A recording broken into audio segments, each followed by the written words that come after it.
السلام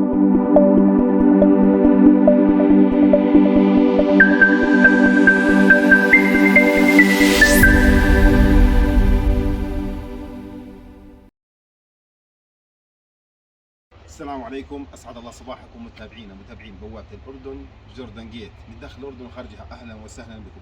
اليوم من هذا الموقع المميز، هذا الموقع بالتحديد من منطقه الرجيب، من امام وبالتحديد من امام كهف اصحاب الكهف الذين ذكروا في القران الكريم.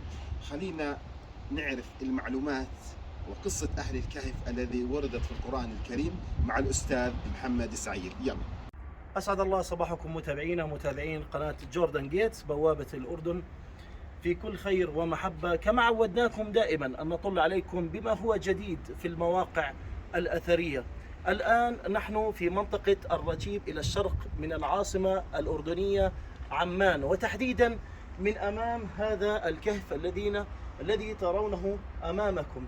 هذا الكهف تكمن أهميته مشاهدينا أن هذا الكهف تحديدا قد ذكر في القرآن الكريم عندما قال الله عز وجل: أم حسبت أن أصحاب الكهف والرقيم كانوا من آياتنا عجبا. والرقيم كما يشير المفسرين هو اللوح الذي نقش عليه أسماء أصحاب أهل الكهف. ورجوعا إلى القصة الحقيقية لأصحاب أهل الكهف، فعلى ما يبدو أن أصحاب أهل الكهف كانوا فتية موحدين لله، وكانوا على دين سيدنا عيسى عليه السلام. لذلك قال الله عز وجل: إنهم فتية آمنوا بربهم وزدناهم هدى.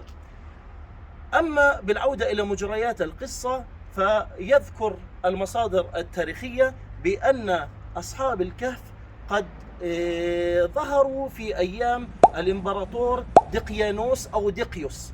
هذا دقيانوس كان شديد العداء لمن يوحد الله، وشديد العداء لهؤلاء الفتية لأنهم كانوا موحدين لله.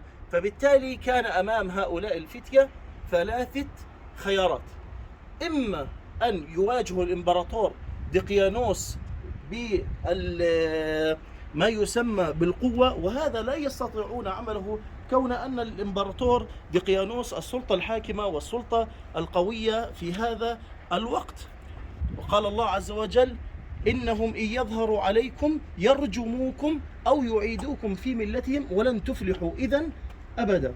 فكان الخيار الثاني أن يكتموا إيمانهم، وهنا من الممكن أيضا أن ينكشف أمرهم.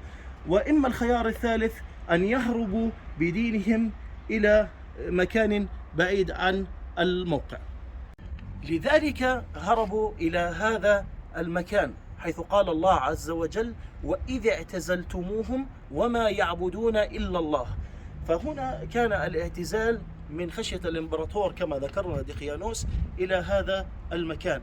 فقال الله عز وجل: فأووا إلى الكهف ينشر لكم ربكم من رحمته ويهيئ لكم من أمركم مرفقا. تخيل عزيزي المشاهد أن تهرب من ملذات الحياة وملذات القصور إلى الكهف وما يعنيه من الظلام والخوف وشديد الرهبة حقيقة، إلى أن الله وعدهم أن يكون لهم نور وأن يكون لهم مرفقا ورشدا في هذا المكان.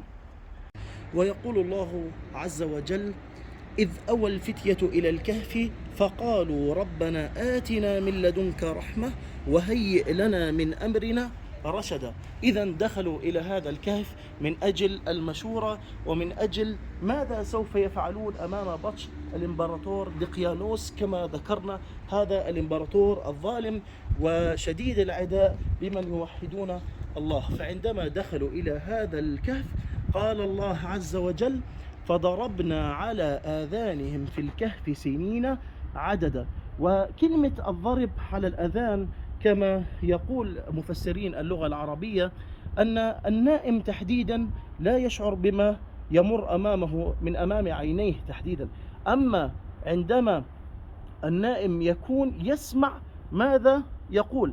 فبالتالي الله قد أصم آذانهم حتى لا يسمعوا ماذا يدور حولهم، وقد أنامهم الله 300 سنين وازدادوا 9، 309 سنين وهم في هذا الكهف. وسنتعرف ماذا كان في داخل الكهف الآن. نام أصحاب أهل الكهف كما ترون، لذلك قال الله عز وجل: ونقلبهم ذات اليمين وذات الشمال وكلبهم باسط ذراعيه بالوسيط.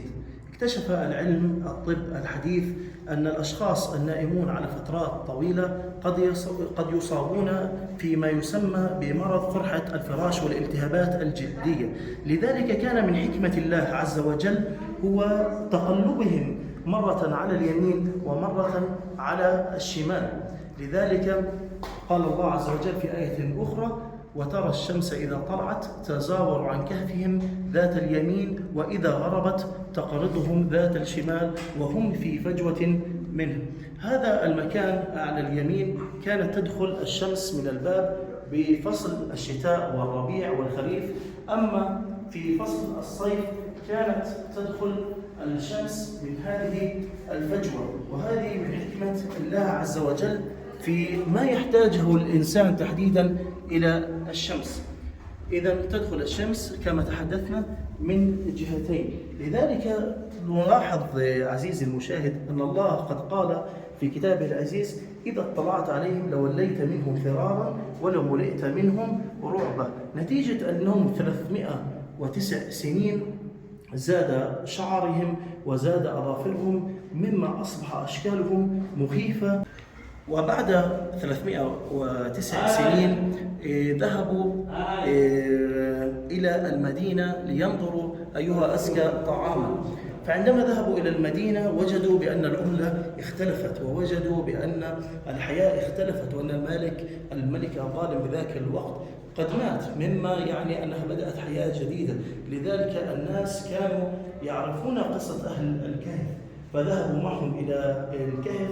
وعندما وصلوا سبحان الله قد أماتهم الله الموتى الأبدية. وكما نلاحظ هنا أنه يوجد 4 قبور، الأول في العرض ومن ثم الثاني فالثالث فالرابع. وعلى الجهة الشمال كما نرى يوجد عندنا 3 قبور. ولذلك يقول ابن عباس في وصفهم: هل هم 3 أم 4؟ هل هم 5 أم 6؟ هل هم 7 أم 8؟ لذلك ابن عباس رضي الله عنه يقول: إنهم 7 وثامنهم قلبهم فأنا من القليل. إنهم 7 وثامنهم كلبهم وأنا من القليل الذي يعلمون. أما الزخارف التي ترونها الآن هي زخارف بالأساس تعود إلى الفترات الرومانية، وقد أعيد استخدامها وأعيد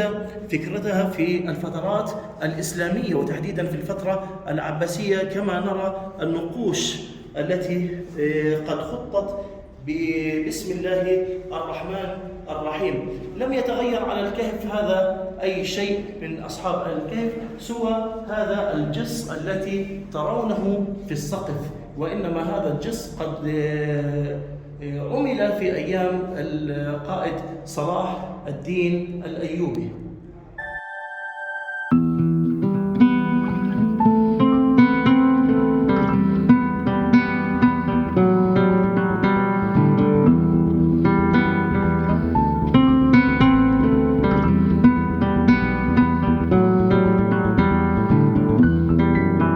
عندما تغيرت الحياة على أهل الكهف، وعندما كشف أمرهم من قبل الحاكم الصالح بعد 309 سنين، الآن كما تشاهدون وفق الآية الكريمة: قال الذين غلبوا على أمرهم لنتخذن عليهم مسجدا. الآن نحن فوق سطح الكهف تحديدا، وهذا السطح الذي أقيم عليه أساسات المسجد كما ذكرت الآية الكريمة، وأعيد استخدامه هذا المسجد الأموي. يعني هذا المسجد الأموي أعيد استخدامه في الفترات اللاحقة.